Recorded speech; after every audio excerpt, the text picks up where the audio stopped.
બુલેટિનમાં વાત કરીશું કોરોનાની પરિસ્થિતિ ગુજરાતમાં શું છે તો ગુજરાતમાં કોરોનાના કેસમાં સતત વધારો નોંધાઈ રહ્યો છે। રાજ્યમાં કોરોનાના 160 થી વધારે નવા કેસ નોંધાયા। નવા કેસની સાથે રાજ્યમાં સક્રિય કેસની સંખ્યા 615 થઈ તો 615 માંથી 600 દર્દી હોમ આઇસોલેશન હેઠળ છે।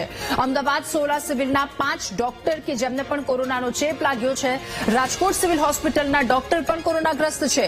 વડોદરાની વાત કરીએ તો વડોદરા શહેરમાં 6 લોકોના કોરોના રિપોર્ટ પોઝિટિવ આવ્યા છે। અમદાવાદ સોલા કે જે સિવિલ હોસ્પિટલના 5 જેટલા ડોક્ટર જેમનો રિપોર્ટ પોઝિટિવ આવ્યો છે। રાજકોટની પણ એ પરિસ્થિતિ જ્યાંના ડોક્ટર પણ પોઝિટિવ આવ્યા તો રાજ્યમાં હાલ 615 જેટલા સક્રિય કેસ છે। આ પરિસ્થિતિ ડોક્ટર પણ કોરોનાની ઝપેટમાં આવ્યા છે। અલગ અલગ શહેરોની આ પરિસ્થિતિ છે જ્યાં ડોક્ટર કે જેઓ કોરોનાની ઝપેટમાં આવ્યા છે અને રાજ્યની પરિસ્થિતિ તો 615 માંથી 600 દર્દી હોમ આઇસોલેશન હેઠળ છે।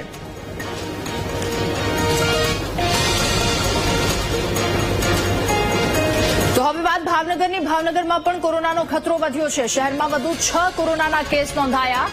ભાવનગરના અલગ અલગ વિસ્તાર જેમાં પાનવાડી શાસ્ત્રીનગર વિસ્તારમાં કોરોનાના કેસ નોંધાયા।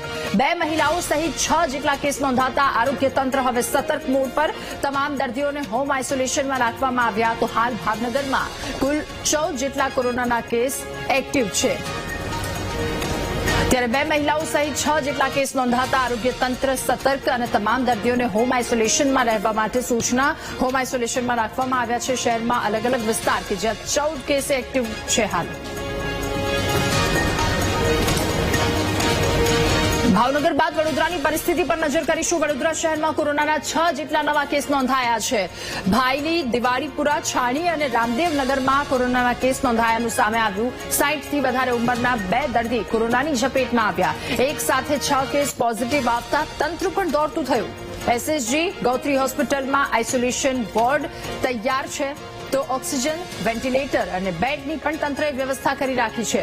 મહાનગરપાલિકાએ લોકોને સાવચેત રહેવા માટે અપીલ પણ કરી। પરિસ્થિતિ વણસે ના માટે હોસ્પિટલ તંત્ર હાલ સજ્જ છે। અલગ અલગ હોસ્પિટલ કે જ્યાં આઇસોલેશન વોર્ડ તૈયાર કરી દેવામાં આવ્યા છે। ખાસ કરીને વડોદરાની વાત કરીએ તો વડોદરામાં એસએસજી હોસ્પિટલ અને ગોત્રી હોસ્પિટલ આરટીપીસીઆર લેબોરેટરી ચાલી રહી છે। તે વાયરલ ટ્રાન્સપોર્ટ મીડિયા છે એ પણ પ્રોક્યોર કરી લેવામાં આવ્યું છે। એસએસજી હોસ્પિટલમાં 20 જેટલા આઇસોલેશન બેડનો આઇસોલેશન વોર્ડ રાખવામાં આવ્યો છે। ગોત્રીમાં 35 થી 40 બેડના આઇસોલેશન બેડ વોર્ડની વ્યવસ્થા કરવામાં આવી છે। તમામ ઓક્સિજન લાઇનો, વેન્ટિલેટરના ઓક્સિજન લાઇનના ઓડિટ અને વેન્ટિલેટરના ઓડિટ કરવાની તમામ હોસ્પિટલને સૂચના આપી દેવામાં આવી છે। ખાસ કરીને વડોદરાના જે 4 સીએચસી છે ગોત્રી સાથે ટાઈઅપ છે અને જિલ્લાના દર્દીઓના આરટીપીસીઆર માટે એસએસજી હોસ્પિટલ સાથે ટાઈઅપ કરવામાં આવેલું છે।